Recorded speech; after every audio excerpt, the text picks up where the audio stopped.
Darnell Brewer walked into class 9 minutes late and was met with silence. His white teacher didn't ask why. Instead, he pointed to the board, where two brutal equations waited. Laughter rippled through the room.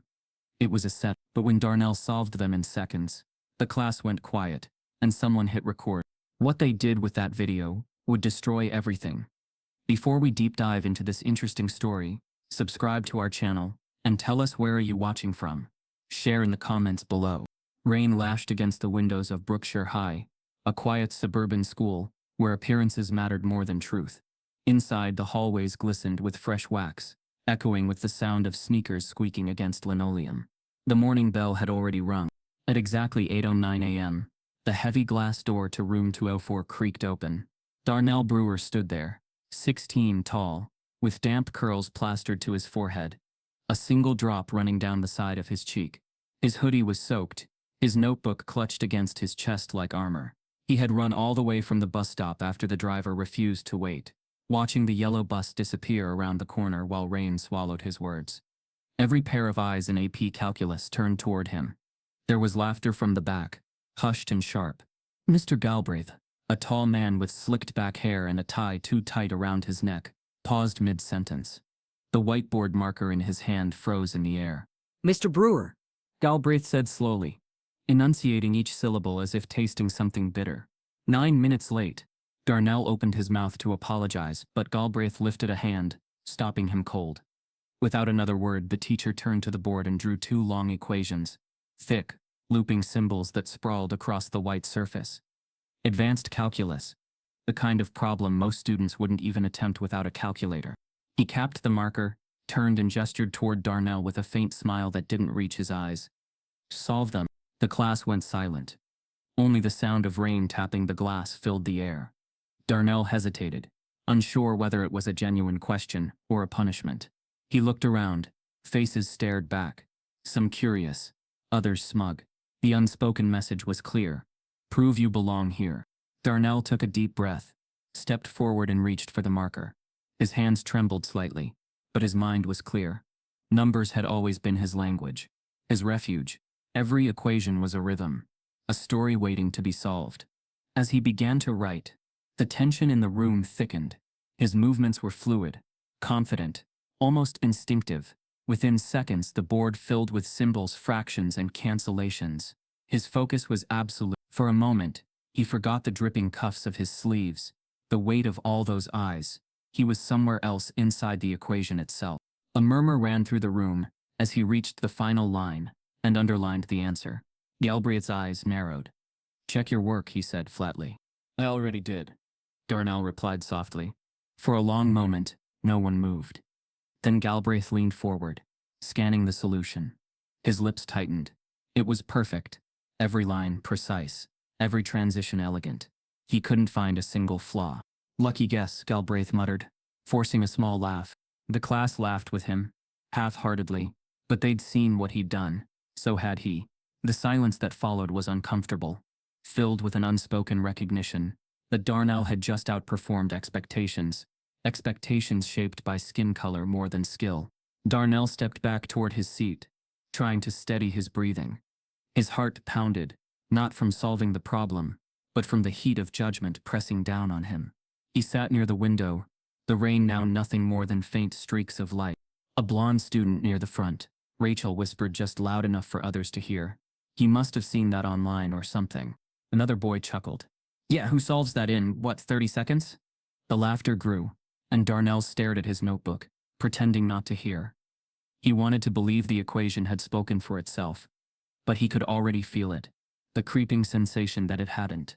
Mr. Galbraith cleared his throat, breaking the murmurs. Let's continue, he said, but the way he glanced toward Darnell made the words hollow.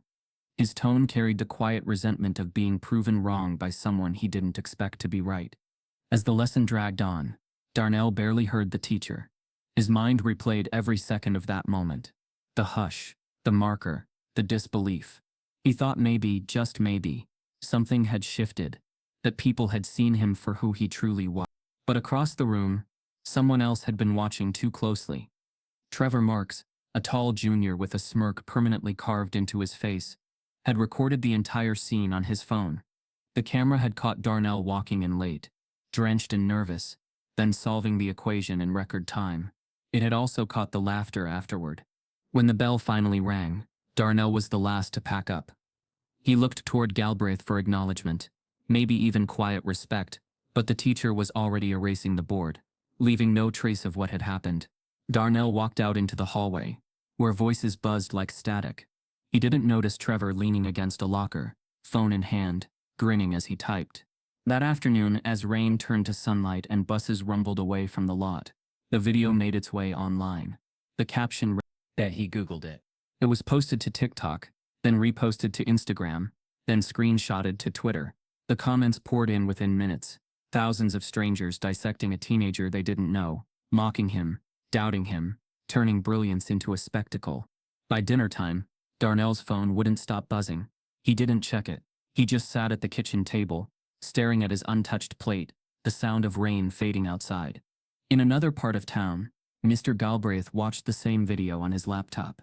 He smirked once before closing the screen. He didn't share it. He didn't have to. The world was already doing that for him. And by morning, Darnell Brewer's face would be known far beyond Brookshire High, but not for the reason he'd dreamed of. As the sun rose, the video crossed 500,000 views, and one comment stood out, pinned to the top. No way he did that himself. By lunchtime the next day, Brookshire High pulsed with an energy Darnell had never felt before. An energy that felt like I. Every hallway he walked down was suddenly quieter, yet filled with whispers that followed just behind his steps. Students turned to look, pretending not to. Phones tilted slightly, fingers swiping quickly as he passed. He didn't even need to ask what they were watching. He already knew. The video, the one Trevor Marks had uploaded, had gone viral overnight.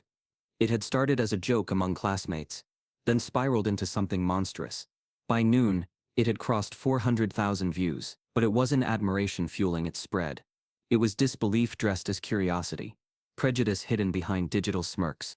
The captions told the story before the comments even began. Bet he Googled it. No way he did that himself.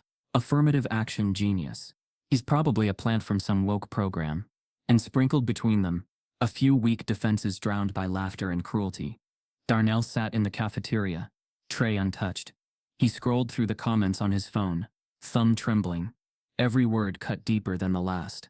Each one questioned not just his intelligence, but his right to exist in a room full of advanced learners. He could feel something heavy settle inside him, like a truth he'd spent years trying not to face was finally dragging him down. Across the room, Trevor sat with his group of friends, laughing. They weren't even hiding it. Every few seconds, one of them would glance over at Darnell, grin, then look back at a phone. Darnell tried to block it out. Rachel, the blonde girl from the front row, slid onto the bench across from him. Her smile was soft, but her eyes betrayed hesitation. Hey, you okay? He hesitated. Yeah, just tired. You know they're talking about you, right?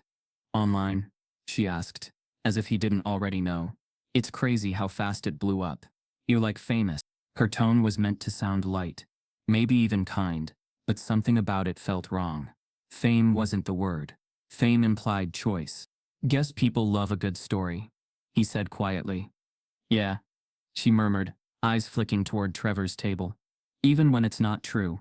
The silence between them lingered, thick with things unsaid. When she finally left, Darnell stared down at his food, realizing he hadn't eaten since the night before. By his next class, the atmosphere had shifted completely. Every desk he passed came with a side glance, a whisper, a snicker. The same students who'd never noticed him before suddenly had opinions about his life. Even Mr. Galbraith's greeting that day felt colder. Mr. Brewer, he said when Darnell entered, the faintest smile tugging at the corner of his mouth. Glad to see you made it on time today. A few students chuckled. Darnell took his seat without a word. Throughout the lesson, he could feel Galbraith's gaze on him, evaluating, dissecting, looking for something to prove what he already believed. When the bell rang, Darnell gathered his things quickly, desperate to escape. But as he reached the door, Galbraith's voice stopped him. Darnell, he said. A word? The classroom emptied, leaving the two of them in silence. The rain had returned, drumming faintly against the windows. I saw the video, Galbraith said, tone unreadable. Darnell nodded. Everyone did. You seem uncomfortable with the attention. The teacher continued, stepping closer. If you didn't want people talking, you could have avoided all this. Darnell frowned. Avoided what? Galbraith leaned against his desk. Coming in late. Drawing attention to yourself. You put yourself in that position. You can't be surprised that people are asking questions. For a second Darnell just stared at him, disbelief burning in his chest. You're saying it's my fault people think I cheated. I'm saying perception matters. Galbraith replied. And if you're as smart as you claim, you'll learn that. Darnell left before he could say something he'd regret. The door shut behind him with a hollow thud, echoing down the corridor. Outside, the hallway buzzed with the noise of change-of-period chaos. But to Darnell, everything felt muted. Every sound was distant, muffled by humiliation. He found himself in the restroom, splashing cold water on his face, staring at his reflection. The boy looking back didn't look tired. He looked erased. He'd spent years proving he belonged in advanced classes, years working twice as hard just to be seen as equal, and now one video had undone all of it. By late afternoon, the story had spread beyond school. Strangers online began speculating about him. Some found his social media profiles, digging for proof of failure. A few even messaged him directly. You embarrassed yourself. No way you're that smart. You people never are. Affirmative action's gone too far. He tried to delete the notifications, but they multiplied faster than he could clear them. At home that evening, Patrice noticed the silence. Darnell sat at the table again, staring at his laptop screen. The glow illuminated his face, his eyes hollow and red. What's wrong, baby? She asked gently. He didn't answer at first. Then he turned the screen toward her. The video played again. His soaked hoodie, his nervous walk, his brilliant solution, the laughter, the mocking caption. She watched the entire thing in silence. When it ended, she closed the laptop softly, her jaw tight. This isn't right. I know, Darnell whispered. But nobody cares. Patrice reached for his hand. Then we'll make them care. Her words were strong, but her eyes betrayed fear. Because she'd seen this story before. Different faces, same outcome. Later that night, as Darnell tried to sleep, his phone buzzed again. Another message. Then, another. This one. Different from the others. Didn't think you'd actually get caught. He sat up. The account was anonymous, but the tone was familiar, too personal. He scrolled back through old comments, piecing it together. The phrasing, the sarcasm, the timing. It hit him suddenly. Trevor. The realization burned like acid. The person who had filmed him, who had laughed as the class turned against him, had also been fueling the online fire. The next morning, Darnell walked into school, with his hood up, face down. He could feel Trevor's eyes on him from across the hall, the smug satisfaction of someone who had created chaos, and was proud of it. Darnell passed by him without a word, though his silence screamed louder than anything. The whispers followed him all the way to his locker, where a note was taped to the metal door in thick marker. Smart doesn't mean you belong. He stared at it for a long time, the words blurring into shapes. Then he pulled it down and crumpled it in his fist, heart pounding. He was about to walk away when the loudspeaker crackled overhead. Darnell Brewer, please report to the principal's office immediately. Every head turned. The hallway froze. Darnell's stomach dropped. He'd done nothing wrong. But he knew that tone, the one that meant trouble, had found him again. He walked toward the office slowly, each step heavier than the last. When he reached the door, he paused, took a breath, and stepped inside. Principal Carrington sat behind her desk, hands folded neatly. Beside her, a man in a dark suit adjusted his tie and glanced up from a folder. His badge caught the light. The air in the room felt colder than before. Have a seat, Darnell, the principal said softly. We need to discuss something important. Her tone was careful, measured, too careful. Darnell sat, heart hammering, eyes darting between her and the stranger beside her. The man closed the folder and met his gaze. I'm from the district's legal department, he said, and we have some concerns about the integrity of your recent performance. Darnell's breath caught as the lawyer slid a printed screenshot across the desk. The viral video frozen mid-frame, stamped with the words Academic Dishonesty Review. The silence in the principal's office felt like something alive, thick, breathing, waiting to swallow whatever Darnell said next. The lawyer from the district, Mr. Harrington, kept his expression composed, his words precise, rehearsed. He spoke with the polite detachment of a man used to delivering bad news while pretending it wasn't personal. Mr. Brewer, Harrington began, flipping open the folder. We're currently conducting a formal inquiry regarding the integrity of your academic performance during Mr. Galbraith's AP Calculus class. Darnell blinked. What does that mean? Principal Carrington sighed, her hands clasped tightly on the desk. It means there are concerns, questions about how you arrived at your answer. The equations you solved were exceptionally advanced. They were on the board, Darnell interrupted softly. He asked me to solve them. We're aware, Harrington said, voice calm but clipped. The issue isn't the equations themselves. It's how quickly you solved them. Based on testimony and academic assessment, what you did was, he paused as if searching for a neutral word, an anomaly. That word hung in the air, sharp and cutting. Darnell looked from one face to the other. So you're saying I couldn't have done it because it was too fast? No one is saying that, Carrington replied, but her tone betrayed discomfort. We're simply verifying that the integrity of the exam environment was maintained. There was no exam. Darnell's voice cracked with disbelief. He put me on the spot because I was late. Carrington flinched. Harrington didn't. Regardless, the lawyer continued, given the public attention and the impact this has had on the school's reputation, we have to conduct a review. He slid a paper across the desk. You'll be suspended from attending classes until the investigation concludes. The room fell silent again. Darnell stared at the word printed on the form. Suspension. For what? He whispered. For being good at math. No one answered. When Darnell stepped out of the office, the hallway felt colder. He clutched the paper tightly, his reflection warped in the glass of a trophy case filled with names and faces that looked nothing like his. He walked past groups of students whispering near lockers. Their laughter was quieter now, less mocking, more curious, like they were watching a show and waiting for the next twist. By the time he reached the parking lot, Patrice's car was already there. She had been called out of work, something about a matter concerning her son's conduct. Her eyes searched his face as soon as he opened the door. What happened, baby? She asked, her voice trembling between worry and fury. Darnell handed her the letter. She read it, lips parting slowly, disbelief flooding in. They're accusing you, she said, of cheating, after everything? Darnell nodded wordlessly. For a moment she just sat there, the rain pattering softly against the windshield. Then she folded the letter with careful precision, as if trying to keep her hands from shaking. We're going to fight this.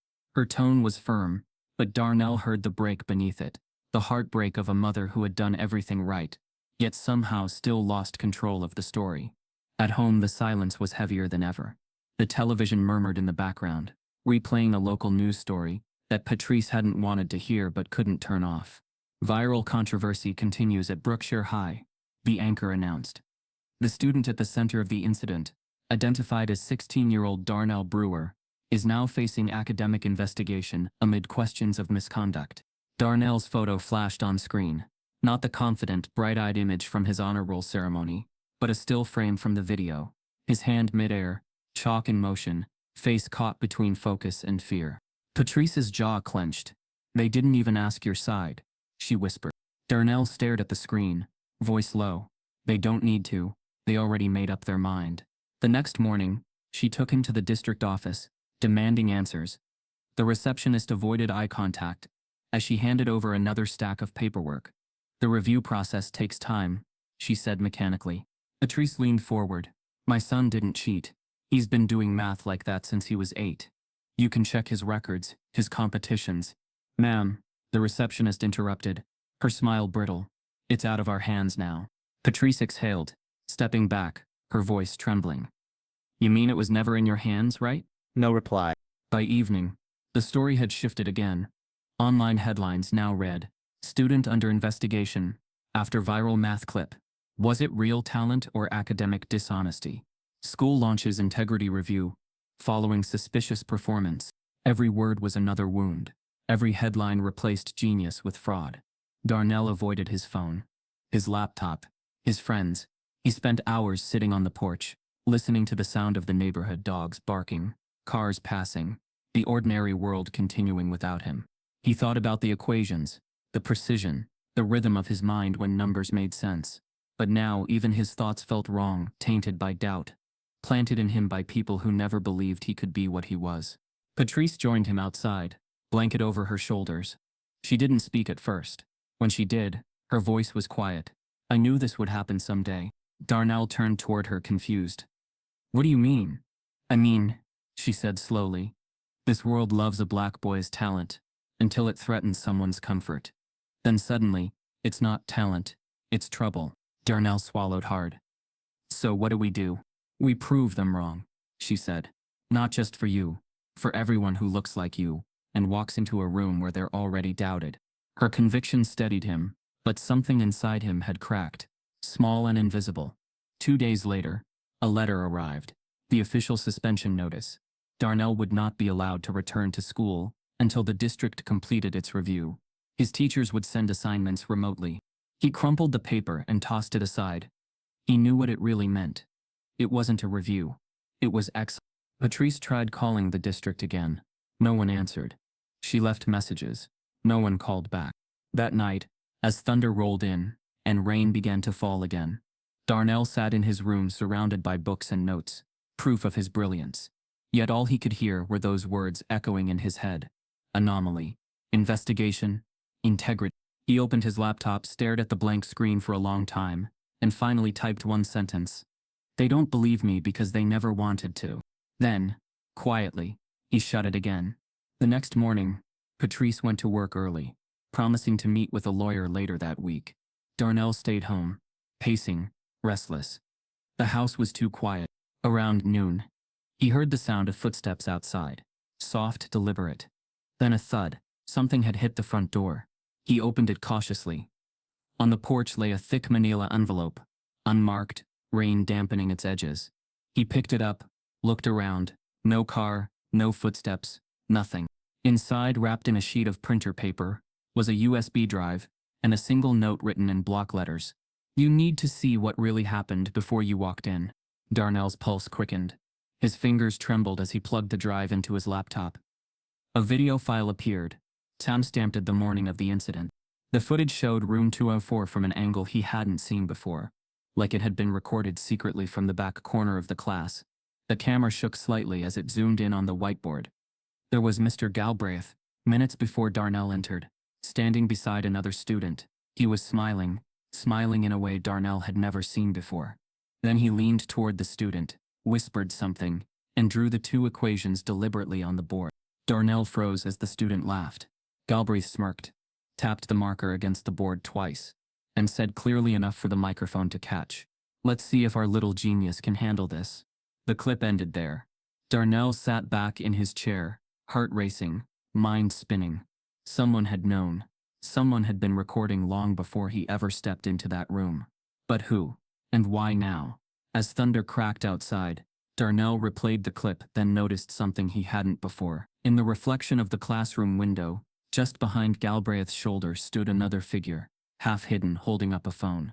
The USB drive sat on Darnell's desk like a challenge, its slim black casing promising exposure and disruption. The ticking of the ceiling fan felt unnaturally loud as he hovered over the play button, heartbeat speeding like the tires of the bus he'd raced to catch that morning. He knew whatever was on that drive would change everything, or maybe nothing. Fear and hope warred inside him. When the video began, the angle was uncomfortably familiar. The back corner of room 204, the seats, the faint drip of rain on the window in the background. But something else stood out. Subtle reflection in the glass. A body half hidden holding a phone. Darnell recognized the classroom, but not the voice. Then Mr. Galbraith appeared, marker in hand, writing the two complex equations on the board. As Galbraith wrote fastest, and with the faintest smirk, he leaned toward a white student, a junior named Connor. That's when the whispered words came. "Let's see if our little genius can handle this," Galbraith murmured, just as the student snickered quietly.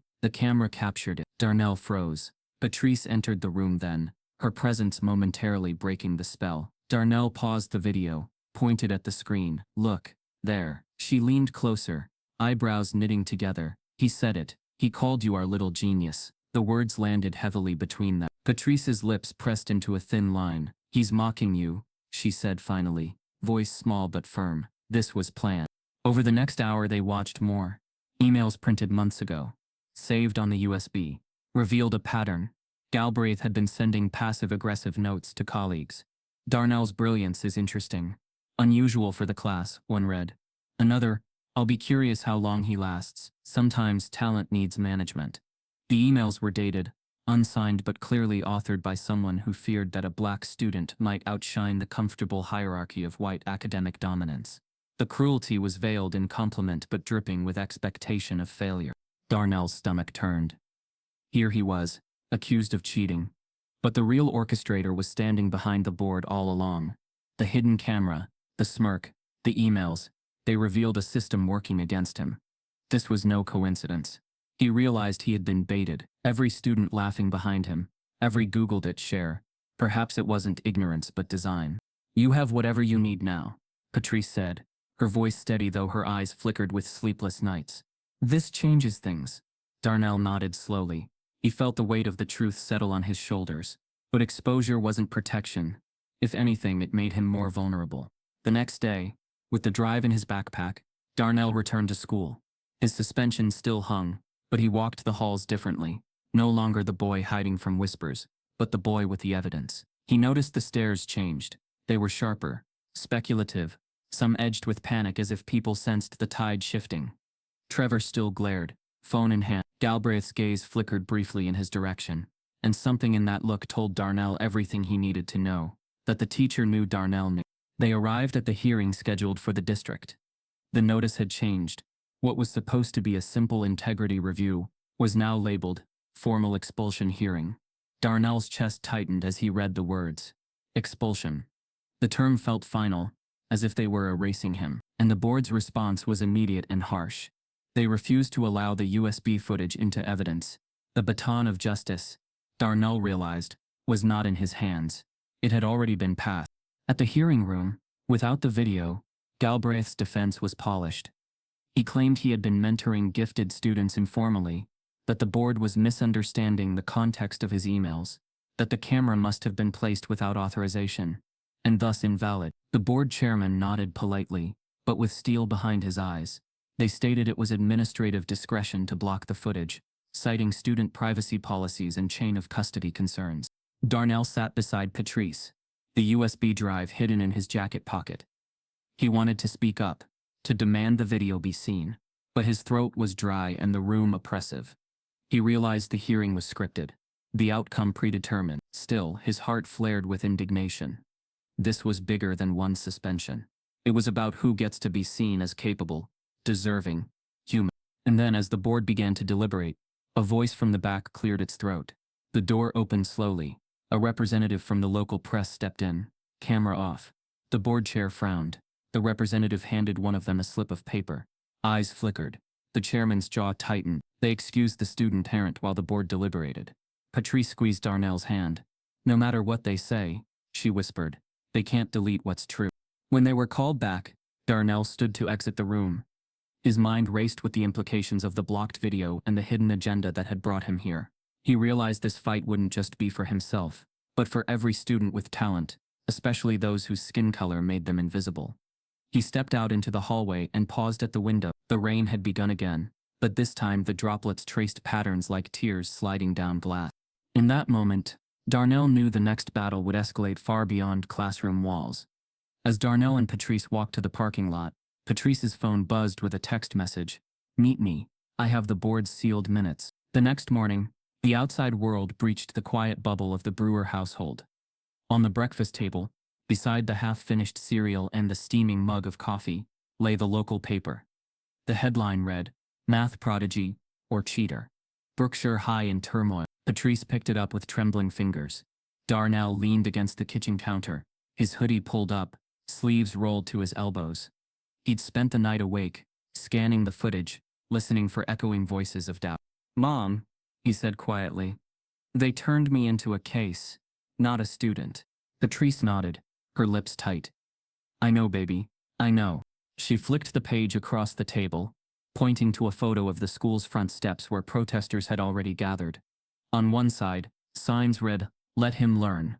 On the other side, Follow the rules. The two groups surrounded each other at dawn, flags and banners waving, chants rising through the crisp air. The town of Brookshire was waking up. And it was split. At noon, Darnell's phone blared with notifications. Every ping carried another pixel of his story, a repost of the clip, a speculative article, A tweet mocking his name. A Facebook post wondering how a black kid managed to outpace the system. One local parent had created a Save Our Standards group. Parents in suit coats posted selfies outside the school with slogans about fairness. Another group, largely students and local activists, had mobilized under Education for All. The divide was now visible. In the hallways of Brookshire High, the walls felt like scaffolding for this conflict. Mr. Galbraith's face passed by like a shadow. He held his head high, tight smile in place, but his eyes darted. Darnell caught one of these glances and felt an electric surge of anger and sadness. Down the corridor, students clasped posters handmade overnight. We believe Darnell in bright, sloppy letters. Others taped small yellow post-its, cheat alert on lockers of black students in advanced classes. The fear wasn't only about Darnell, it was about anyone who looked like him. Patrice received calls. Anonymous. Heavy-breathing voicemails. Messages delivered with threats and venom. 1. Pack up before we break your perfect little success story. Another. Your boy is an example. We'll make him the cautionary tale. She swallowed the rage, reached out to Darnell and said, "If we move, do you want to?" His silence answered for him. He didn't. Leaving meant admitting defeat. He stared at the ceiling that night. Sleep, elusive. He thought about the school steps, the crowds, the signs, the banner. He thought about his notebook filled with proofs and equations, and the air that had judged him too fast. In the midst of the rising tension, an unexpected twist came. A letter in a crisp envelope landed on Patrice's desk at work. It was addressed to Darnell, and from an unexpected source, the admissions office of Harvard University. The envelope contained a recruitment invite, a personalized note praising his talent, referencing his advanced problem-solving skills, and offering a scholarship interview. Patrice's hands shook as she passed it to Darnell, his eyes widening as he read the invitation. For a moment, hope glimmered, but the note ended with a warning. "We've reviewed many gifted students like you. Some have been buried by systems that didn't want them to rise. You must decide what path you'll take, and be prepared for what they'll do." The air around Darnell seemed to shift. This opportunity was real, but so was the danger. At protest after protest, television crews arrived, microphones thrust into faces, lights glaring. Darnell tried to remain invisible, but his photo was everywhere, and his name echoing in voices. Local teacher unions issued statements expressing regret for the incident, but stopped short of naming racism. The school board held a closed session with no reporters allowed. Parents gathered in kitchens, whispering quietly about grades, fairness, and whether their child could ever be judged purely on ability, or always through lens of race. The Brewer home became a fortress of sorts. Patrice locked the door earlier than usual, changed routines, installed new security lights. Darnell no longer walked home through the same shortcut. He took the longer route, his eyes scanning windows, always alert. At night he stared at his reflection in the window by his bed, and asked himself, was I ever just a student, or was I always this symbol, this lightning rod for someone's fear? During a late evening, Patrice sat across from him at the kitchen table. She cleared her throat. "You know, this scholarship is both the best thing and the hardest. They want you, but you know what they also want? To make a story out of you." Darnell nodded slowly. "I know." "The protesters outside," she continued, "they're right about one thing, that you should be able to learn without being stopped. But they don't know the cost of standing up." He looked at her. "I'm ready." She swallowed. "Not everyone is." That night, Darnell filed his notebook under lock and key. His proofs, his contest certificates, his essays, everything archived in case someone tried to take them away. He heard the wind buffet the house. A tree's limbs tapped the windows like fingers knocking. He couldn't sleep. By dawn, the school parking lot transformed into a gathering space. Cameras, banners, news vans. Brookshire High had become more than a place of learning. It was a battleground. Darnell's locker was taped off as part of a preserve evidence zone. The note from Harvard sat in his backpack, untouched. He realized the world was watching, and so were they.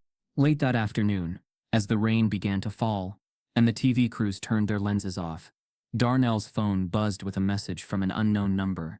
"Meet me tonight behind the gym. I have what you need to end this." Rain slicked the sidewalk as Darnell stepped out of the car, the rhythm of the storm above mirroring the static in his chest.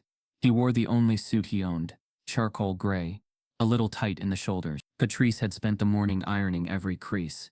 her hands trembling just slightly as she smoothed the fabric.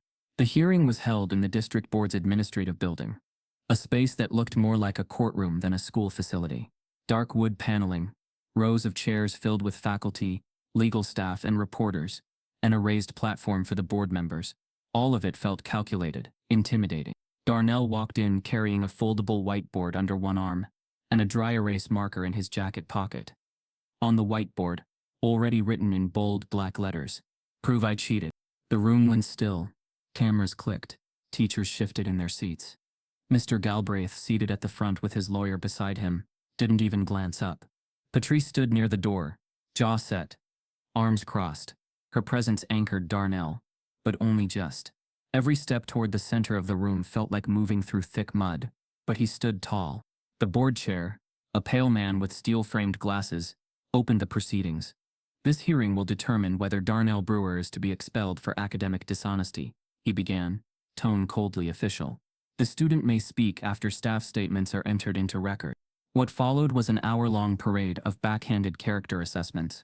Mr. Galbraith spoke first, voice slow and almost mournful. "Darnell is bright, certainly," he said. "But sometimes, brilliance comes with shortcuts." He looked directly at the board, never at Darnell. "This student solved a problem in a time frame no verified records can support. While I support our black students excelling, we must be sure the achievement is real." A murmur rippled through the room. The phrase "our black students" clung in the air like smoke. Then came Miss Davis, the assistant principal. "We want to uplift," she said, "but in a fair way. If we start letting unverified moments go unchecked, we risk damaging the credibility of our programs." No one mentioned the video being blocked. No one referenced the USB, the emails, or the quiet racism that had stained every exchange. Then came the math department chair, Mr. Callahan. "We've looked through Darnell's past performance," he said, consistently strong, but his solution that day was anomalous. He paused for dramatic effect. Even prodigies don't magically get answers without process. Darnell exhaled slowly. The word again, anomalous. When it was finally his turn to speak, he walked up to the center of the room, unfolded the whiteboard, and stood tall. His hand trembled only slightly as he clicked open the marker. "I've been accused of cheating because I solved something too fast," he said. "So I'll show you step by step exactly how I did it." He began writing, his handwriting crisp, the logic unfolding cleanly across the board. As he spoke, he explained every transition, every mathematical theorem, and why each step followed the last. He referenced past assignments, his competition history, and his love of pattern recognition. "I didn't memorize this," he said, turning back toward the board. "I understood it." Even the room's most skeptical eyes couldn't ignore the clarity of his work. Galbraith's smirk faded. A few teachers exchanged looks. One, in the back, bit her lip and looked away. When Darnell finished, he capped the marker and stood beside his board. His chest rose and fell with heavy breaths. "That's how I got the answer. You don't have to like how fast it was, but don't say I stole it." There was silence.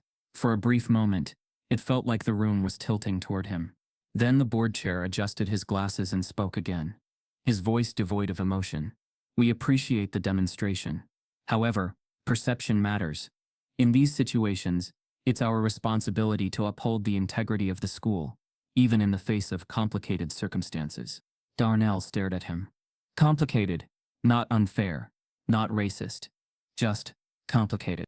A quiet voice at the end of the board's table piped up. A woman, board member Rosalind Deeks, her expression unreadable. "And what of the video that was submitted?" she asked. "The one that captured Mr. Galbraith's pre-class remarks." The chairman didn't even flinch. "It was inadmissible," he said coolly. "Chain of custody issues." Darnell's stomach dropped. That was it. The door was closing. They had come with truth, logic, and evidence, and it still wasn't enough. He looked at Patrice, who gave a barely perceptible nod. Her eyes said everything. "We're not done." But just as the board began to finalize their statements, something changed. From the back of the room, where students and observers sat, a faint mechanical sound could be heard, a phone microphone turning on. Then a soft voice, barely audible at first. "Should have stayed in remedial. This is what happens when they give them too much rope." The words were low, muttered under breath. But the phone recording was clear. The speaker, one of the board members, Kenneth Robson, a retired history teacher who joined the board 2 years ago. Everyone heard it. The gasp rippled across the room like a wave crashing into rock. The student holding the phone, Jace Darnell's friend from robotics club, stood up slowly, hand raised. "It recorded that just now," he said, "because I had a feeling this wasn't going to be about facts." The boardroom erupted. Robson tried to speak, but his voice was drowned out by the chaos. Cameras turned, phones lifted. Reporters whispered furiously into phones. The board chair slammed his gavel. "This is out of order," he shouted. "We need order." But order was gone. Darnell stood still, breathing in deeply. It wasn't joy. It wasn't victory. It was vindication. Quiet, cold, and laced with grief. Because now the world had seen it. Not just the setup, not just the stolen moment, but the racism itself, spoken out loud, caught and undeniable. But what would they do with it? Would it be enough? Or would they twist that too, bury the proof, and label him angry for daring to push back? He turned to Patrice. "Did we just win?" he asked. Her eyes never left the board. "Not yet," she whispered. "But we just cracked the mask." As the hearing was forcibly adjourned, Darnell's phone buzzed in his pocket, an email from the district's internal server. The subject line read, "Confidential staff emails recovered.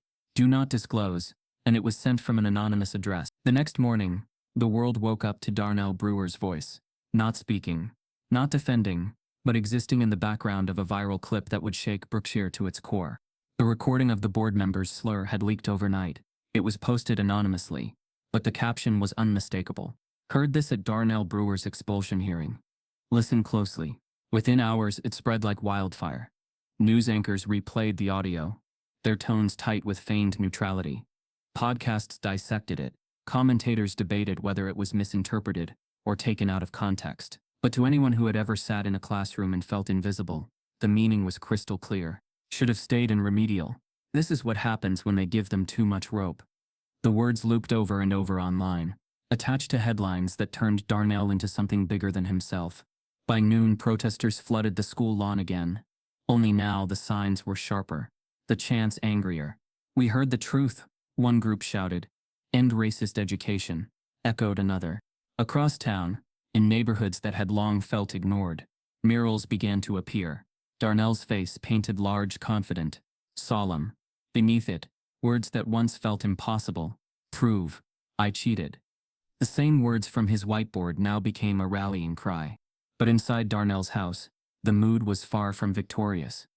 Patrice sat at the kitchen table surrounded by her laptop, newspapers, and unopened letters. Her phone buzzed nonstop. Journalists, activists, lawyers. "I didn't want you to become a story," she said softly, her voice fraying around the edges. Darnell sat across from her, the same whiteboard leaning against the wall beside them. "I didn't either," he said, "but they made me one." She looked at him, eyes tired but fierce. "Now they don't see you as a boy, Darnell. They see you as a cause. That's not the same thing." He wanted to argue, but couldn't. Every new article, every retweet, every interview request, it all painted him as an idea, not a person. Black genius, they called him, as if his name wasn't enough. 2 days later, the district held an emergency press conference. Cameras lined the administration building's steps, microphones crowding the podium like vultures. The board chair stood before the cameras, his voice carefully measured. "We deeply regret the misunderstanding that occurred during the disciplinary hearing," he said. "The individual involved has been placed on leave. Brookshire School District stands firmly against racism of any kind." Misunderstanding. The word rolled like poison. The reporters pressed. "So what happens to the student?" After a pause, the chair answered, "The expulsion recommendation has been rescinded. Mr. Brewer will be allowed to return to class immediately." That should have been victory. But Darnell didn't feel it. When he returned to Brookshire High the next morning, it wasn't the same school. Police cars lined the parking lot. Protesters on both sides filled the sidewalks. Half the students cheered when he walked through the doors. The other half stared as though a ghost had entered. Security guards escorted him down the hall, not out of punishment, but precaution. Every sound was amplified. Footsteps, whispers, the buzz of the fluorescent lights.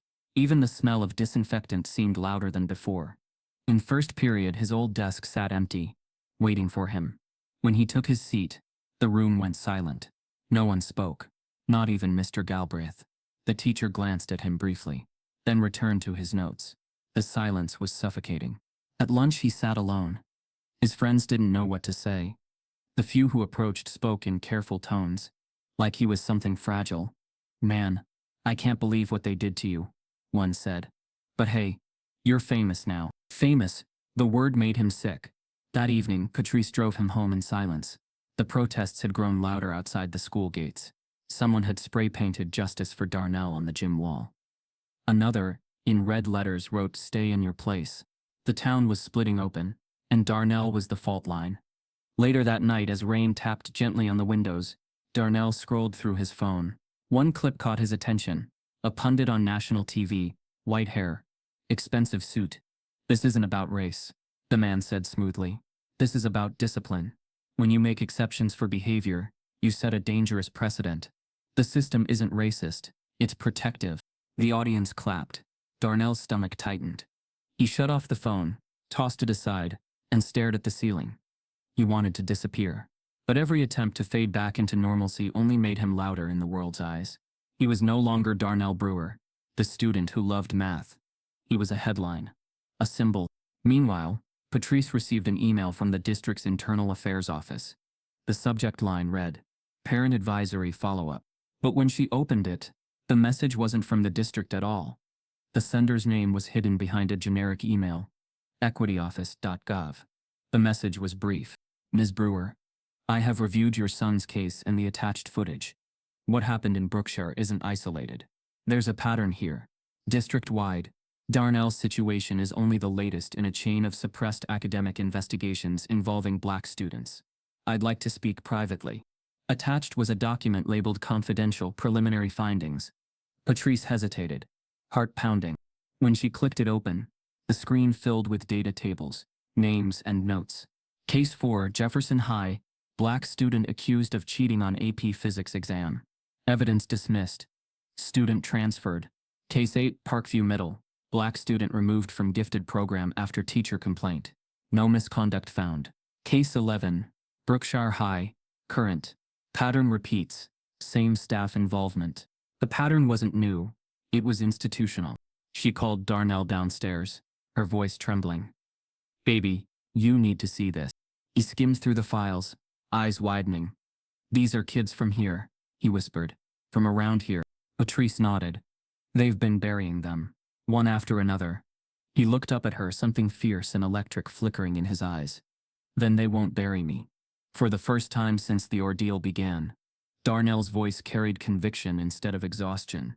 The trauma still sat in his chest, but beneath it was resolve. He reached for the laptop, scrolling to the bottom of the document. A name stood out: Deputy Superintendent Charles Renner, the official overseeing all the reviews, the same man who had signed his suspension letter. Before Patrice could say a word, her phone buzzed again. Unknown number. She answered cautiously. "Mrs. Brewer?" The voice on the other end was calm, authoritative, male. "This is Dr. Aidan Langley, from the Department of Education. I saw what happened to your son." Patrice froze. "Who are you really?" "I'm not supposed to contact families directly," Langley said, his tone shifting. "But there's something you need to know." What? Langley hesitated before speaking. "There's a pattern in your district," he said finally.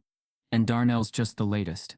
If you don't act fast, they'll try to close the investigation before it reaches state level." Patrice's pulse quickened. "Close it? On what grounds?" Langley's reply was quiet, deliberate. "On the grounds that nothing happened." The line went dead, and seconds later, a new email appeared on Patrice's screen. It contained a single attachment titled, "The Hidden Reports Suppressed Bias Cases, Brookshire District." The email sat on Patrice's screen like a loaded weapon. "The Hidden Reports Suppressed Bias Cases, Brookshire District." Her hands hovered above the keyboard, heart hammering. With a breath she didn't know she was holding, she clicked the file open. Pages spilled across the screen. Case summaries, complaint numbers, redacted names. But the pattern screamed through the blacked-out lines. Over 40 black students, scattered across 10 schools in the same district, had faced eerily similar experiences. Academic misconduct allegations, with little to no evidence. Unfiled behavioral reports. Suspensions quietly enforced, then buried. One student, a sophomore at Roosevelt High, had been accused of plagiarism on a research paper. Turned out, he'd written it himself, with citations, but the teacher claimed the tone wasn't authentic. Another, a freshman girl at Linden Creek Middle, had been pulled from the gifted program after a math teacher suggested she was coasting on group work. Her scores? Top of her class. Each story hit Patrice like a hammer. Each file was a mirror Darnell could have fallen into, and almost did. Darnell stood behind her, eyes darting across the screen. "They've been doing this for years," he murmured. "And no one ever said anything?" "They did," Patrice whispered. "They were just ignored." The next morning, the Department of Education launched a preliminary inquiry into Brookshire School District. The announcement came during a 6 a.m. press conference. Quiet, almost bureaucratic in tone, but its ripple was seismic. The district's official channels scrambled. Their social media pages disabled comments. Press releases flooded inboxes, all dripping with deflection. But the kids, they weren't waiting anymore. At Brookshire High, something unthinkable happened. Students began walking out. Not just black students, Latino students, Asian students, even a few white students. They walked out holding printed signs with a simple phrase, "We see the pattern." By day's end, Darnell received over 100 direct messages. Most were from students across the district who had seen the coverage and wanted to speak up. One by one, their stories spilled into his inbox. A girl who was accused of stealing test answers, but had never even seen the exam. A boy who got detention for disruptive eye contact in class. A student who was pulled out of AP chemistry mid-year with no explanation. Darnell read them all. Every sentence etched deeper into his bones. He didn't want to lead anything. He just wanted to learn, quietly. But silence had become luxury, and leadership, no longer a choice. With Patrice's help, they began organizing the stories, building a case, not just for him, but for every buried voice. A community advocate named Lena Carter reached out, offering legal connections and media protection. She explained what they'd be up against. "You're not just fighting a district now," she warned. "You're fighting a machine that survives by hiding patterns." Behind the scenes, the machine started to stir. Mr. Galbraith, still employed and still untouchable, began deleting old emails. Darnell had received a tip. A staff member who asked not to be named said Galbraith had requested access to his school account from IT, under the guise of clearing outdated files. By the time internal auditors showed up, entire threads were missing. Another teacher, Mr. Delancey, had attempted to resign early, only to be offered a promotion to a regional curriculum consultant. Patrice read between the lines. "They're sweeping," she muttered, "cleaning the blood off the floor before anyone notices." Still, Darnell pressed on. He created a digital archive where students could submit their stories anonymously. Within 3 days, over 70 submissions arrived. But the most damning revelation came during a late-night phone call. Patrice was sipping chamomile tea, her eyes red from reading legal files. The phone rang. No ID. She almost didn't answer. "Hello?" A pause. Then a voice. Female. Tired. Wary. "Mrs. Brewer?" "Yes." "I taught in this district. For 14 years. Who is this?" "My name's Ava Monroe. I used to teach English at Eastland High. I was forced to resign 2 years ago." Patrice's posture stiffened. "Why are you calling?" "Because I've been watching this. What's happening to your son? And it's not new." Patrice stood, walking to the hallway for privacy. "What do you mean?" "They did the same thing to one of my students. His name was Isaiah, brilliant writer. But he wrote a poem they thought was aggressive. They called him a threat, suspended him. I defended him, and next thing I knew, they were auditing my lesson plans, calling my curriculum politically biased." Patrice's grip tightened around the phone. "Did you ever file a complaint?" "I tried.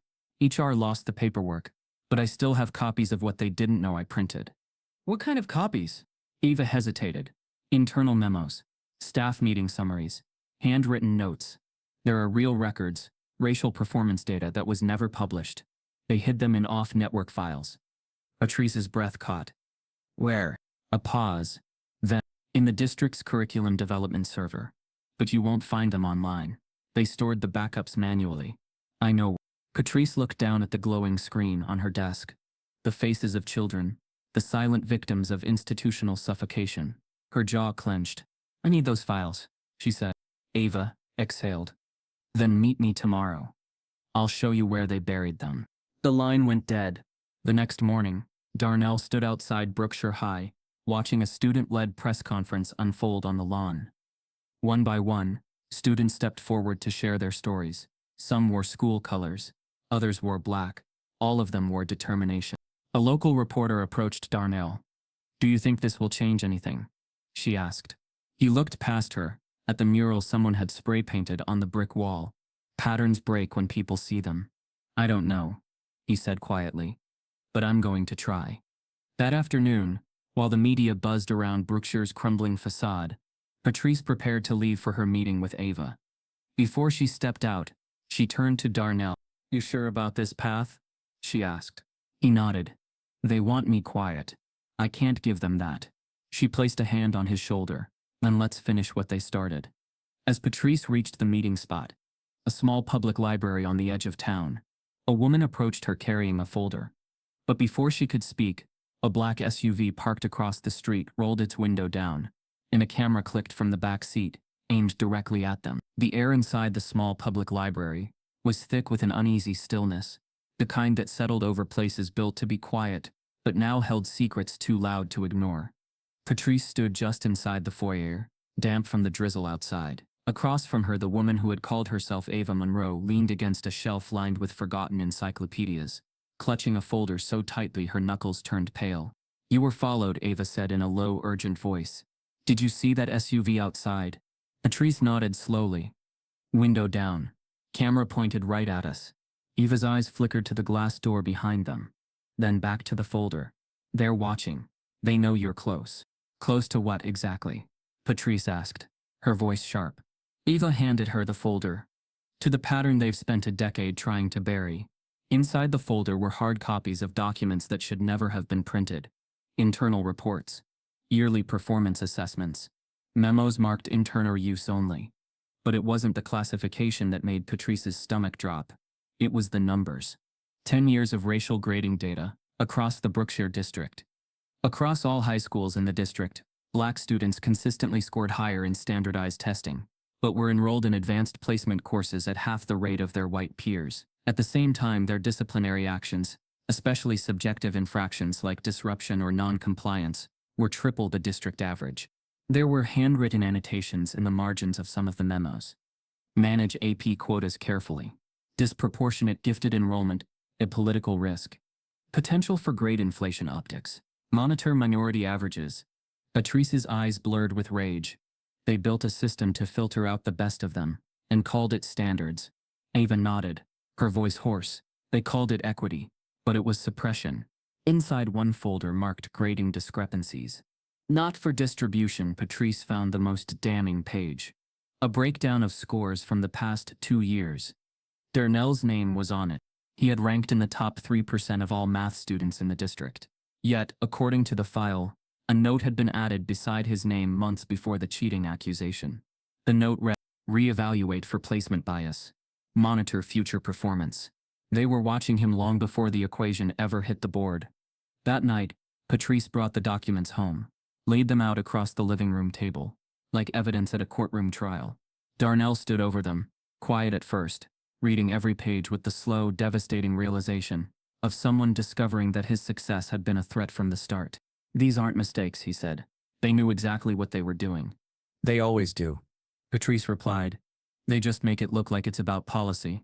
Darnell took a photo of one page, the AP enrollment chart from the last 5 years. Black students had dropped steadily, even as their GPAs had risen. He looked at the graph like it was a scar across his community. "So what do we do with it?" he asked. "Who do we give it to?" "No," Patrice said. "You don't give it. You present it. On your terms." 3 days later, Darnell stood at the community town hall, in front of a packed audience and several local press outlets. His suit jacket trembled slightly as he adjusted the mic. He didn't use notes. He began with his own story, the equations, the accusations, the erasure. But then he pivoted. "This isn't just about me," he said. "It never was. It's about every student who was labeled disruptive for asking questions. Everyone who was too smart to be believed, too proud to be quiet, too black to be protected." He clicked through a slideshow on the projector behind him. Each slide showed numbers, grading gaps, suspension rates, AP class demographics. But the most powerful slides were the scanned handwritten comments. People gasped. Others fell into stunned silence. The system didn't break, Darnell said, his voice steady. It was designed this way. The question isn't how did this happen, it's how did they keep getting away with it. By the time he finished, the applause was thunderous. But beneath it, the tension swirled. Not everyone clapping was cheering. That night, Darnell's name trended again. Only now, it wasn't a scandal. It was a movement. Later that week, as Patrice folded laundry on the couch, her phone buzzed. Unknown number. She picked up. Hello? Mrs. Brewer? This is Jessica Lynn from Night Watch, the national news show on LNN. I've been following your son's story, and I think it's time the country heard him speak. Patrice sat down slowly. What kind of segment? A live interview. Prime time. Not just about the hearing. About the files. The data. All of it. She hesitated. What's the angle? Jessica's voice softened. The truth. But I won't lie. It'll be big. Controversial. Some people will say he's attacking the system. Others will say he's a hero. He has to be ready for both. I'll ask him, Patrice said carefully. But I need to know, are you on his side? There was a pause. Then, I'm on the side of what's real. That night, Darnell sat at the kitchen table staring at the email Jessica had sent. The interview was set for next Thursday. Live, broadcast nationally. He reread the final line of her message over and over. Speak carefully. Your future's on the line. Patrice entered the room, sensing his hesitation. Scared? She asked gently. Terrified, he said. I'm still a kid. I didn't ask for any of this. She sat beside him. You didn't ask. But they picked you anyway. Darnell looked up at her, his jaw tight. What if I say the wrong thing? What if it backfires and they use it against me? Then they were going to do that no matter what, she said. But if you say the right thing, it might open a door that's never been opened before. He nodded slowly. The weight was immense. But the silence, the collective silence that had let this happen for years, was heavier. I'll do it, he said finally. Patrice reached over and squeezed his hand. Then tell them what they tried to hide, and say it like it's the last time anyone will ever get. The night before the interview, an unmarked envelope slides under their front door. Inside is a single photo of Darnell sitting at the town hall podium with a red X drawn across his face. The bright stage lights weren't as hot as Darnell expected, but the chill in the studio air seeped deeper than skin. His hands rested stiffly in his lap, fingers laced tightly as the makeup artist dabbed beneath his eyes. He hadn't slept much the night before. No one had not since they found the photo slid under their door. The image was simple, but terrifying. Him seated at the town hall podium, face serious, composed, and drawn across it, in thick red ink, was a single X. No message, no signature. But the warning was clear.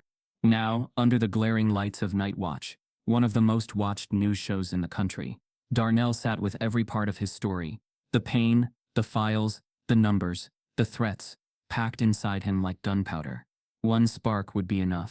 Across from him sat Jessica Lynn, polished and sharp, her tablet in hand. She leaned forward as the producer counted down. 3, 2, the red light blinked on. Good evening, America, Jessica began, her voice clear and practiced. Tonight, we bring you an exclusive conversation with the student whose story has ignited protests, investigations, and a long overdue national conversation about race and education. Please welcome Darnell Brewer. The audience off camera clapped politely. Darnell offered a small nod. Darnell, Jessica said, turning toward him. Thank you for being here. Thank you for inviting me, he said.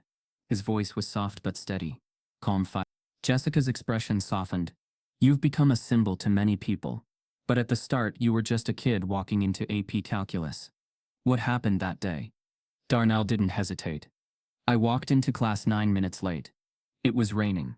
Mr. Galbraith, my teacher, put 2 complex equations on the board and asked me to solve them. I did. The next day, I was accused of cheating. And why do you think that happened? She asked. He paused. Because I solved it too fast for what they believed someone like me could do. There it was. The spark. Jessica leaned in. Some critics have suggested your situation is being politicized, that your story is being weaponized for a larger agenda. How do you respond to that? Darnell looked her dead in the eye. I didn't politicize anything. They did the moment they decided that a black student couldn't be brilliant without suspicion. Jessica smiled thinly. But how do we know this isn't just an isolated case? One bad teacher, one misjudgment. Darnell reached under the seat and pulled out a folder. He opened it to a page the camera zoomed in on. A chart showing 10 years of racial disparities in AP enrollment and disciplinary actions. I wish it was just one, he said. But 43 students across the district had similar experiences. False accusations, quiet punishments, grade retractions. All of them, black. All of them silenced. Jessica raised her brows. That's a powerful claim. It's not a claim, Darnell replied, voice sharpening. It's math. He leaned forward. Let me explain something. He continued. In statistics, there's something called standard deviation. If something happens far outside the norm, we investigate it. But here, the norm was the problem. The deviation was me succeeding. The audience murmured softly behind the cameras. Jessica adjusted her notes. So what would you say to those watching who don't believe systemic racism is real? Darnell let out a slow breath. I'd say, try solving equations in a room where every glance is a question mark, where every time you're right, someone thinks you cheated, where your brilliance is seen as defiance. That's not education, that's survival. Silence followed. It wasn't the kind of silence filled with awkwardness. It was heavy, the kind that settles after truth slices through noise. Jessica leaned back, visibly affected. Darnell, where do you go from here? He looked into the camera. I keep speaking, he said, for the kids they erased, for the ones they pushed out quietly, and for the ones too scared to raise their hands, because they know that being smart and black is seen as a threat. The segment ended with the studio lights dimming. Jessica reached over and took his hand. That was brave, she whispered. And risky. He nodded, standing slowly. It always is. By midnight, clips from the interview were everywhere. Twitter feeds lit up. Headlines flooded news apps. Darnell Brewer dismantles racism with math. One read. Another, students' calm fire exposes broken system. Donations poured into the community legal fund within hours. Over $80,000. Before dawn. Colleges reached out. Universities invited him to speak. The movement, once born out of silence and suspicion, now roared. But so did the hate. By morning, threats had returned. Emails, voicemails, some anonymous, others signed with fake names. One message read, "You're not changing anything, just making yourself a bigger target." At school, the atmosphere was brittle. Some teachers refused to acknowledge the interview. Others offered polite nods, but said nothing. His classmates? A split room. Some gave him fist bumps in passing. Others stared with folded arms, watching like he'd betrayed something sacred. He knew the backlash was coming. What he didn't expect was who it came from next. Third period. Darnell approached his locker to grab a binder. The hallway was mostly empty, just the hum of fluorescent lights and muffled chatter from nearby classrooms. As he turned the dial, he noticed something strange. The lock felt loose. The door popped open with almost no resistance. Inside, his books were gone. In their place, broken glass. A torn AP calculus textbook ripped down the spine, and a single sheet of paper taped to the back wall. Written in thick black Sharpie, "Stay quiet or next time it's your house." His breath caught, the words crawled off the page like insects. He stepped back instinctively, his hand trembling. A janitor down the hall turned, spotted the open locker, and walked over. "Everything all right, son?" he asked. Darnell didn't answer. He just pointed. The man's eyes went wide. "Go tell administration," he said quickly. "Now." But Darnell didn't move. He just stared at the note. At the broken pieces of himself, laid out inside a metal box.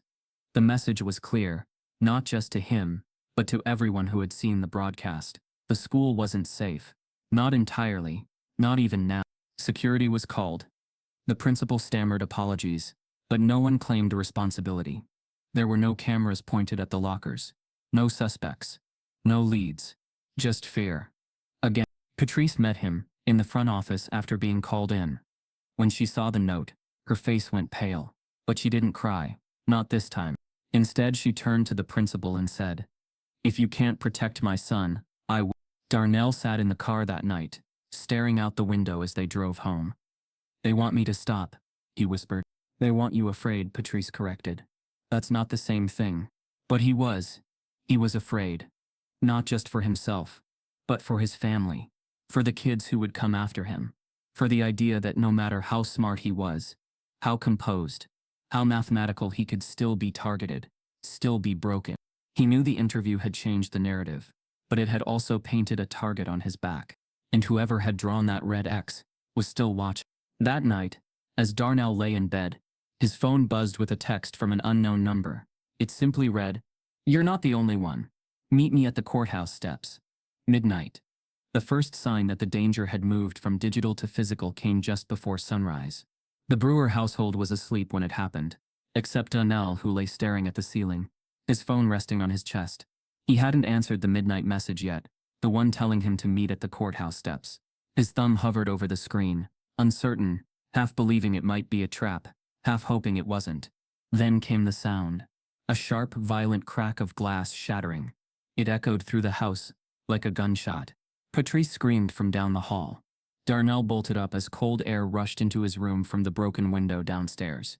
He rushed into the living room to find shards scattered across the floor, glittering under the streetlight outside. At the center of it all lay a brick wrapped in black duct tape. He stared at it, breath shallow. No note this time, just an object thrown with rage and warning, breaking not just the window but the illusion that he was still protected. Patrice ran in moments later, barefoot, robe clutched tightly. "Darnell?" she gasped. "Are you hurt?" He shook his head. "No. Just the window." But they both looked at the brick. No words. Just fear. Police arrived 37 minutes later. 2 officers. White. Detached. One took notes. The other sipped from a thermos. Neither stepped inside the house. When Patrice asked about increased patrols or a temporary security detail, the taller officer just shrugged. "Not much we can do without a suspect," he said. "Could have been kids. Could have been random."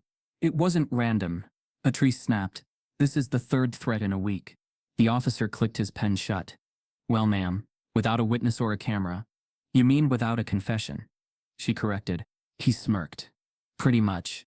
Darnell stood beside her, silent, watching, memorizing every word, every look, every moment of indifference. They left without even filing an official report. Told her to do it online. The next morning, Patrice boarded up the window herself. No contractors, no help, just her, a hammer, and a long line of fury she had no outlet for. Darnell tried to assist, but she waved him off. "I need to do something with my hands," she muttered. From the upstairs hallway, Darnell's 8-year-old sister Nia peeked through the banister. Her face was pale, her eyes too big for her tiny frame. She didn't come down for breakfast. She didn't speak until after lunch. And that night, she wet the bed. Patrice found her curled up, knees tucked against her chest, whispering, "They're gonna come back."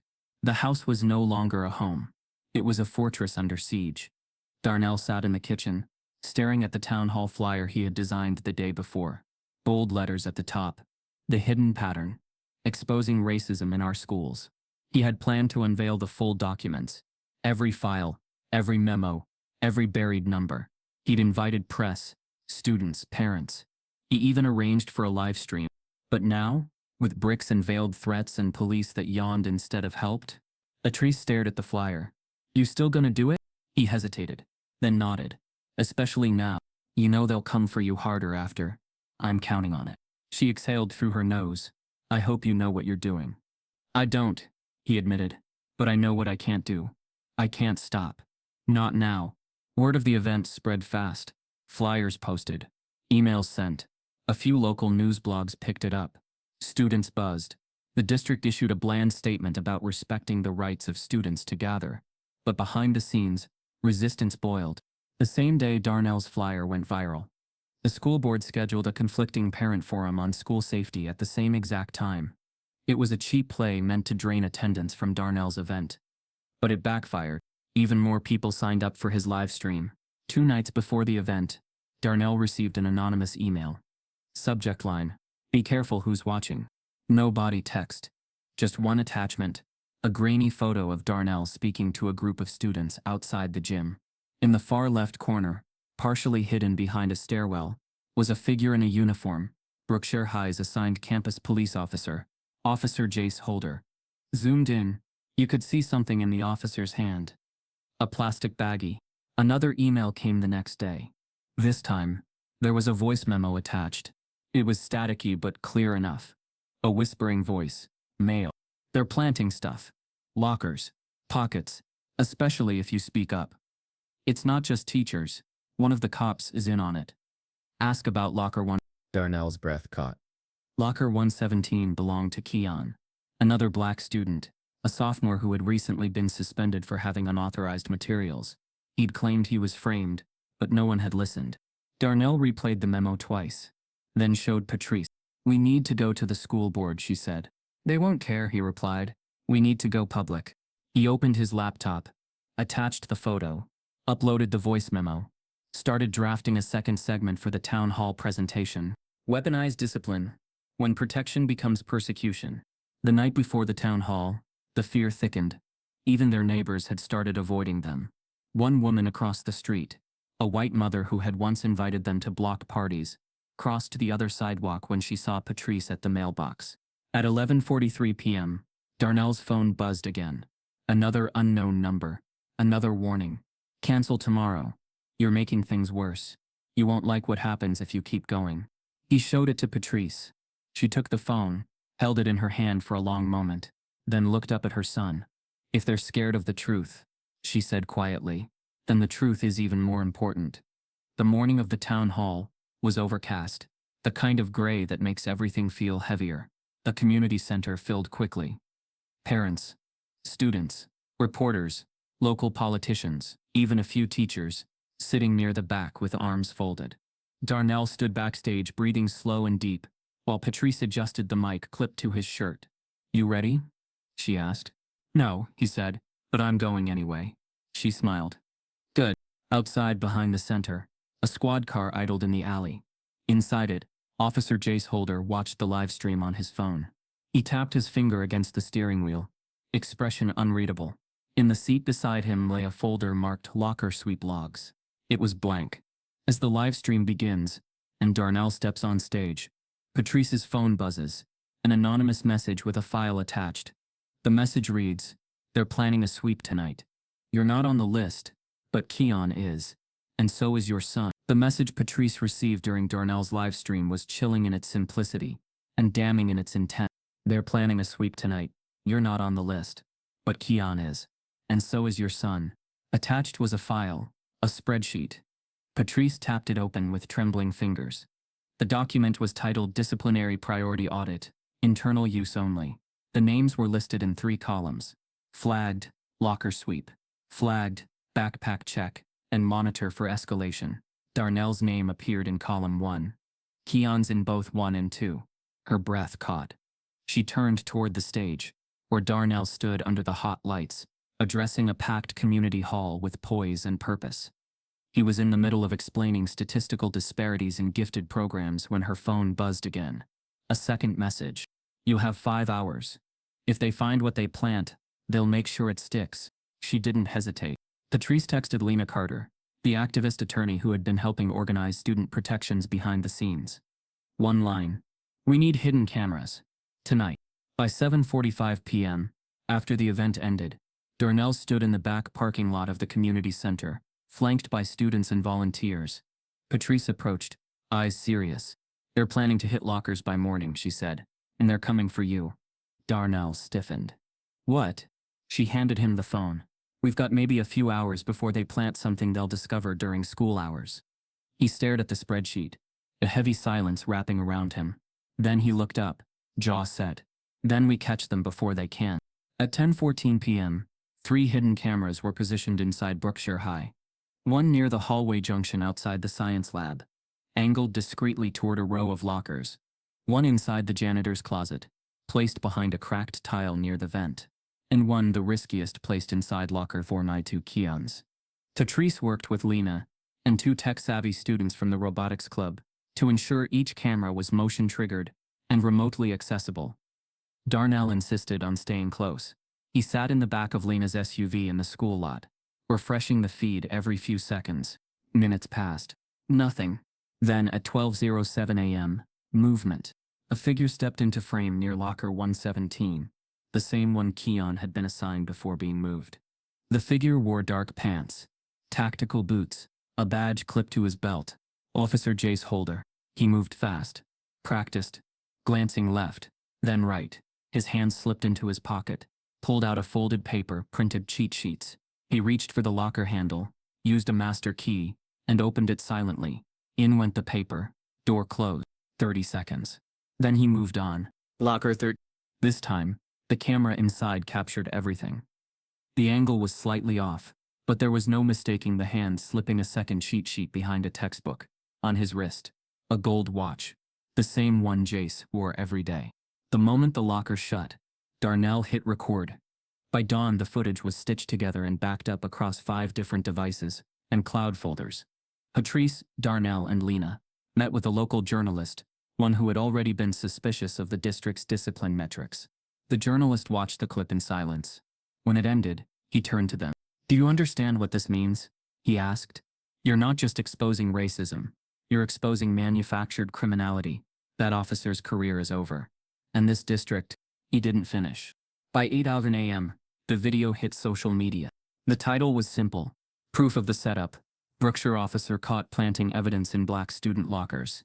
Within 2 hours, it crossed 500,000 views. By lunch, it was over 3 million. Parents flooded the school board's inbox with demands.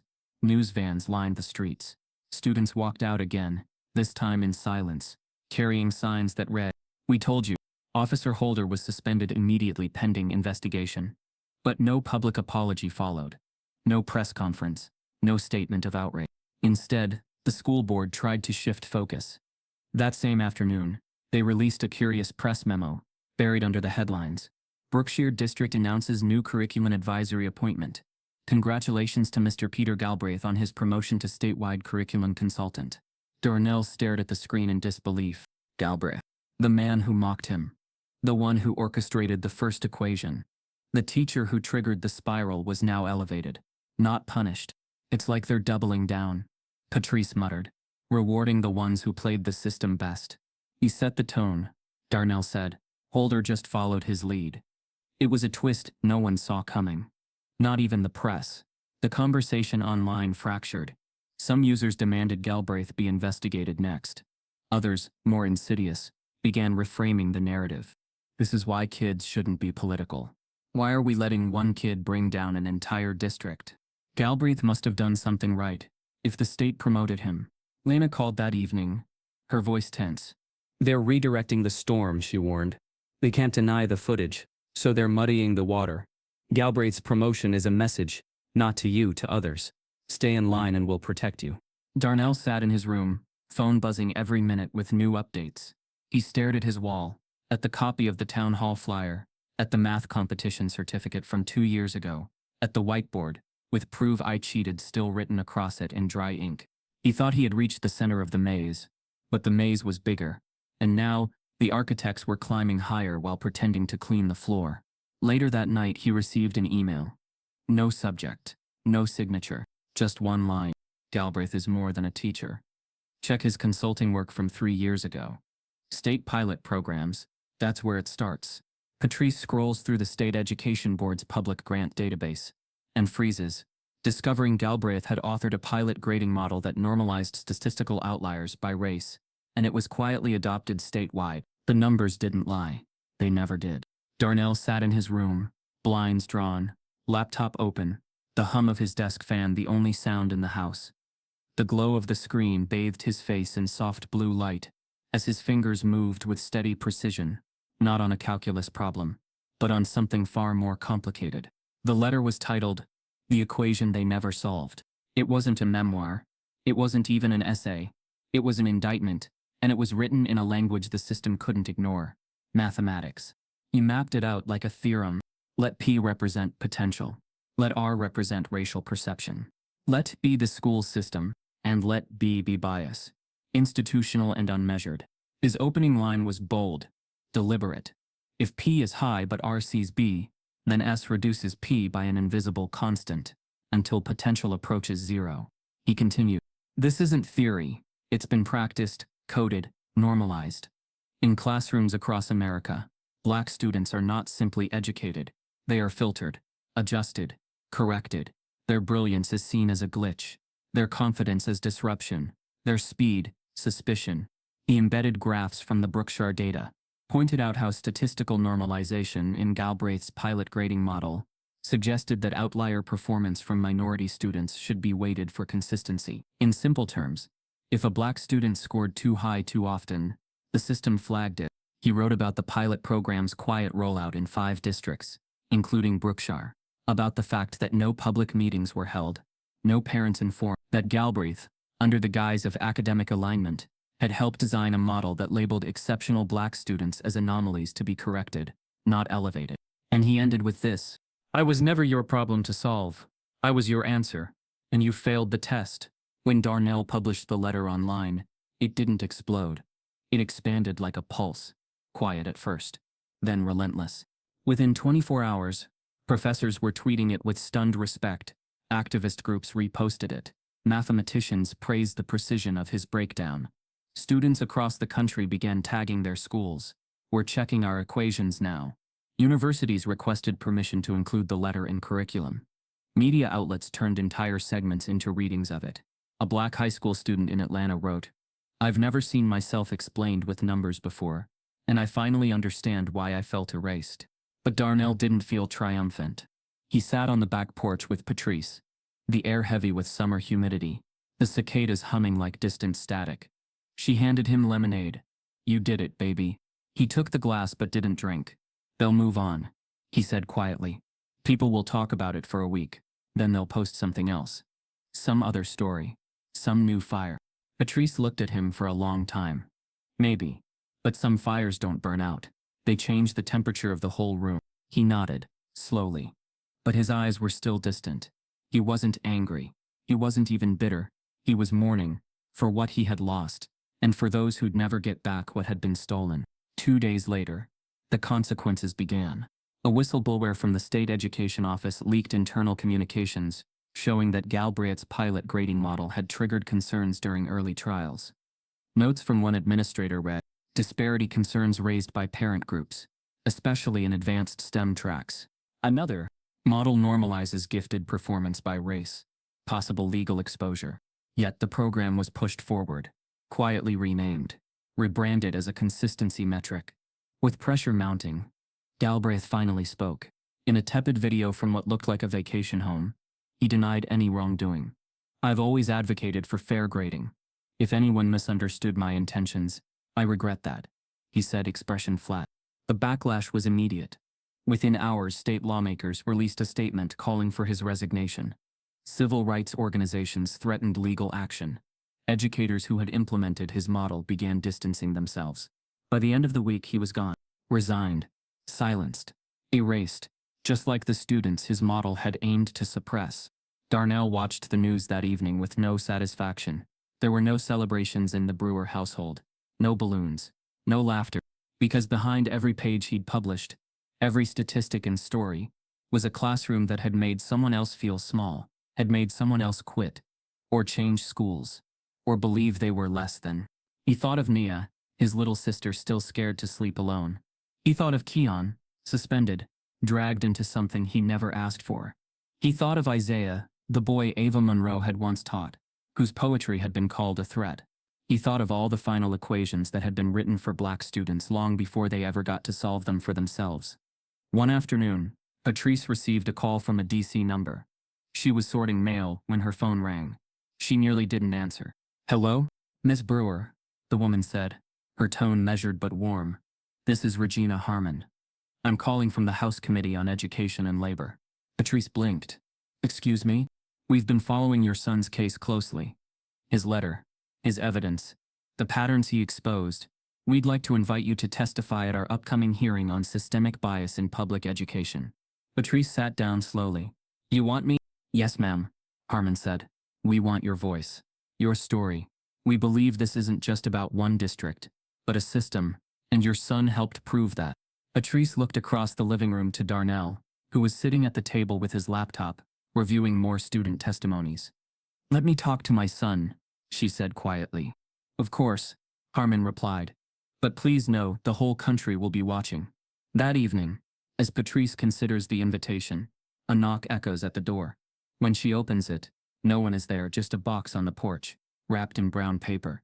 Inside, resting on top of old newspaper clippings, is a note: "If you speak, we publish everything, even your son's sealed files." Patrice stood before the tall mahogany double doors of the Capitol hearing room, with her hands folded tightly in front of her. Her navy blue blazer itched against her arms, but she barely noticed. The weight of the box from their porch still haunted her, especially the note. "If you speak, we publish everything, even your son's sealed files." She had hidden it from Darnell, not to protect him, but to give him the chance to walk into the chamber without carrying that fear. She could shoulder this one. She had shouldered worse. The box had contained nothing criminal, just selectively pulled documents from Darnell's school records, a couple of disciplinary notations from 4th grade, a below-average score on a science test in 7th, comments scribbled by a substitute teacher accusing him of attitude, things no reasonable adult would care about, but that, weaponized in the right news cycle, could become toxic. Still, she stepped forward. Still, she would speak. Inside the hearing room, the lights were cool, the air conditioning sharp. Rows of suited lawmakers and aides lined the panel. Microphones sat like waiting mouths, ready to devour truth or deny it.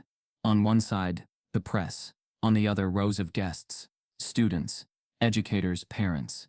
Darnell sat behind Patrice, quiet, older somehow. A calmness lived in his posture now, not resignation, but wisdom. He carried scars, but he walked forward anyway. "Miss Brewer," the chairwoman announced, "you may begin." Patrice adjusted the mic. "My name is Patrice Brewer. I'm the mother of Darnell Brewer, the student at the center of the Brookshire incident. But what happened to my son is not an incident. It's a system." She paused, letting the words sit. "They told me my son was too fast to be honest, too smart to be trusted, that his brilliance was an error. And when we spoke out, they didn't just attack his intelligence, they tried to erase his future. They called it policy. We called it what it was: punishment for not being quiet." She unfolded the spreadsheet from the hidden files. Black students flagged disproportionately, test scores adjusted down, behavior flagged for subjectivity. She displayed the emails, the pilot grading model, the normalization data. The chamber shifted uneasily. Lawmakers whispered to aides. Some looked away. Patrice's voice never wavered. "I'm not here to beg," she said. "I'm here to warn. The next Darnell is already sitting in a classroom, doing his work, answering too quickly, and someone is already preparing to say that can't be real." She ended with the line that made headlines. "If you can track bathroom passes by race, but not academic sabotage by policy, then you're not running a school, you're maintaining a gate." After a short break, it was Darnell's turn. He stood behind the mic, his fingers brushing the edges of a printout he'd folded and refolded 3 times since arriving. "My name is Darnell Brewer," he began, eyes scanning the faces before him, "and I used to think my biggest challenge in school was math." A few chuckles. Soft, nervous. He unfolded the page and raised it. "This is my favorite theorem," he said. "The fundamental theorem of calculus. It connects differentiation and integration. It proves that opposites, subtraction and accumulation, can define each other." He lowered the paper. "That's what racism in schools looks like. It subtracts from some to accumulate for others. It defines who we expect to succeed and who we quietly remove." He didn't cry. He didn't yell. He just spoke, slow and measured. "I lost friends. I lost sleep. My sister couldn't sleep in her room for weeks because of threats. We boarded our windows. I became a headline before I finished being a kid." Lawmakers looked up now. Some nodded.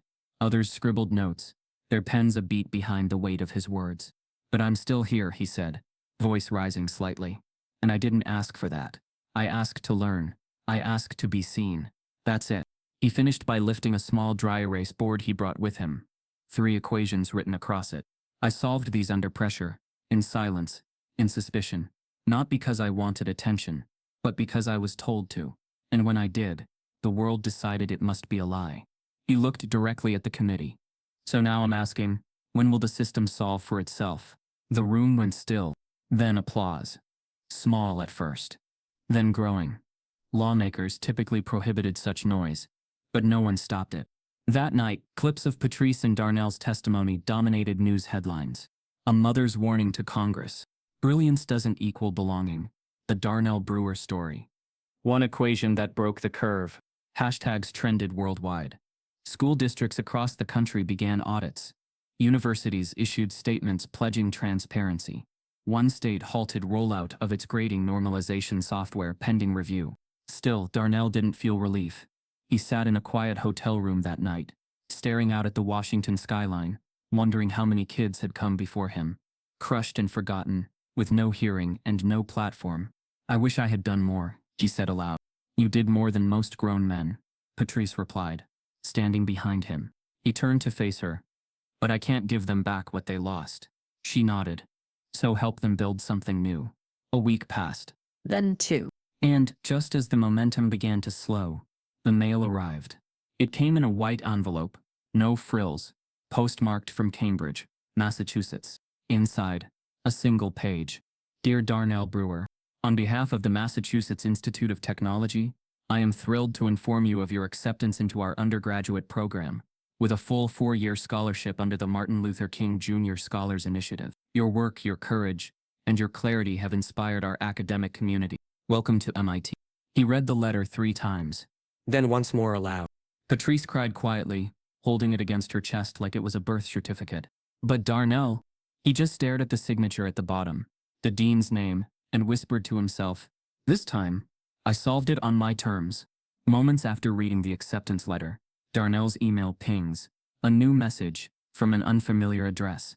Subject line: "We've been watching you, Darnell. MIT won't protect you forever."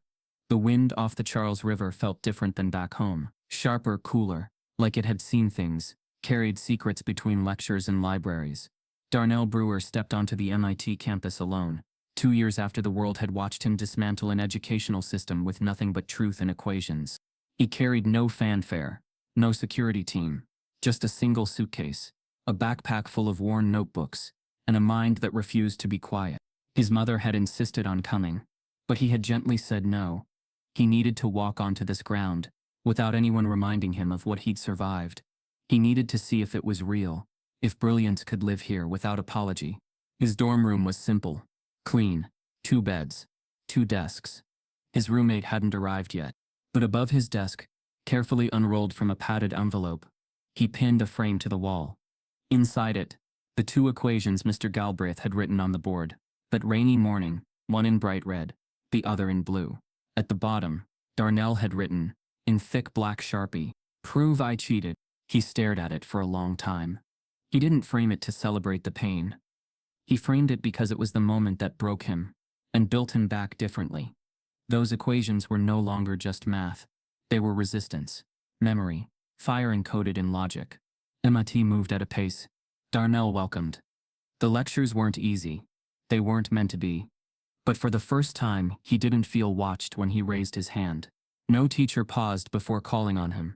No eyes squinted when he spoke. He joined the Ethics and Algorithms Research Lab.